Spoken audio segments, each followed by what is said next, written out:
Alright, let's just jump straight into it. This first run, I'm going to be using Cruetraxa. Now, I did several runs with both champions, Cruetraxa and Coldheart. I'm only going to show you the runs where everything went perfectly smooth, just for the sake of eliminating some variance. Some of the runs, a few of the champions resisted Lydia's decreased defense, some of them resisted the weaken, little things like that. So I'm going to show you the runs where everything was extremely consistent for both champions, just to give the optimal conditions for the best comparison.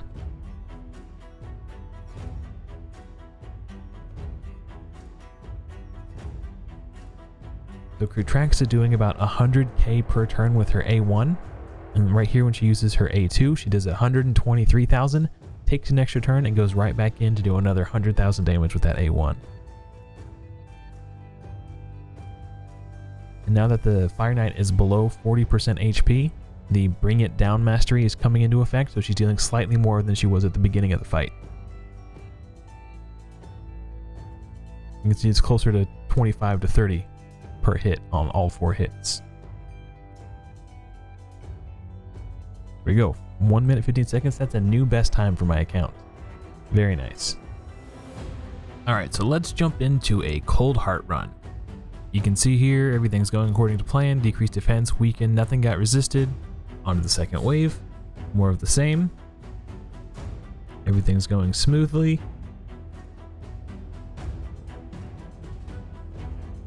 And then Seer should have the nuke right here. On to the boss, 22 seconds. About the same as before.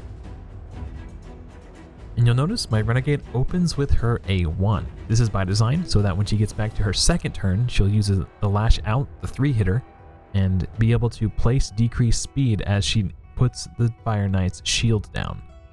And you'll see Coldheart is using her Heartseeker to help Allure control the turn meter, which actually is very beneficial. As you see there, we just got a resist from Allure. Without the Heartseeker, I actually don't have enough turn meter control to keep the turn meter down if Allure gets resisted. And I'll show you a run where exactly that happens with a Cruetraxa coming up after this one. But because we have the Heartseeker, another resist on the turn meter right there. So this would have been a failed run if Heartseeker wasn't here to back up Allure on turn meter control.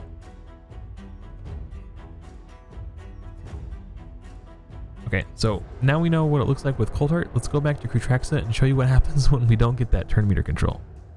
So first wave, everything's going well. Actually, Gnarlhorn resisted the decreased defense, but Cruetraxa makes short work of him.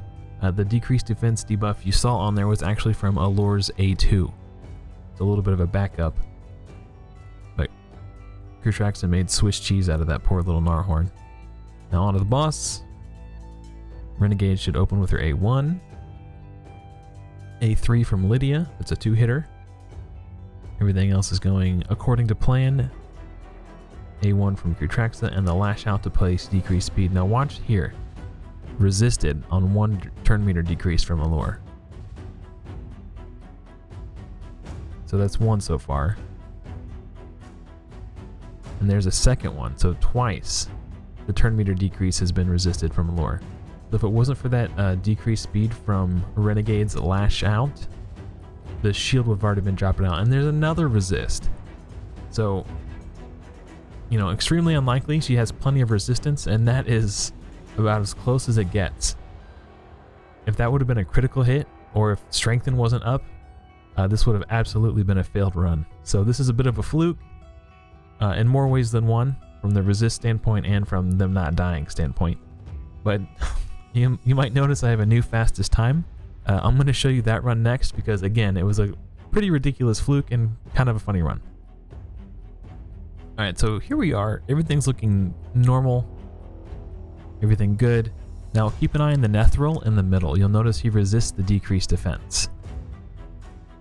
Now Allure will try to place it with her A2 here, and she does, but because it's the small version, it's not quite enough to secure the kill.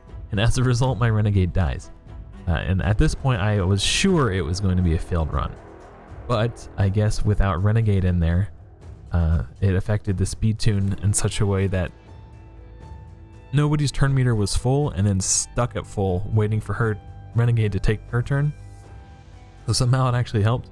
If there was a way that I could do this again on purpose, maybe I would. I don't know. But without decreased speed, somehow my lure manages to keep the turn meter down, which I've done tons of runs trying to make Cruetraxa work in this, and anytime Allure was my only turn meter champion, I would fail the run because I didn't have enough turn meter. But somehow with Renegade not in the mix, it just magically works. So I wish I could replicate this, but unfortunately I can't. Alright, now that we've seen the runs, let's take a look at the gear. This is my Cruetraxa. She is in the best damage gear on my account.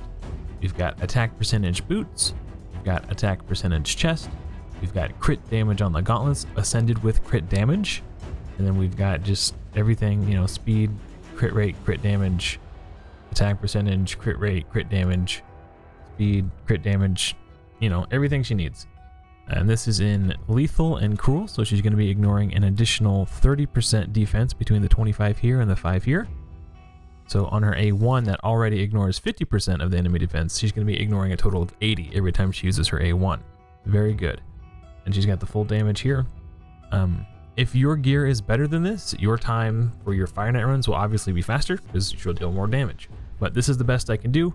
It's possible that in maybe a year or so, you know, it speeds up the runs even more, but with the gear that I have now, this is the best I can do. And the same thing with Allure. If I can get my Allure closer to 300 speed, right now she's 248.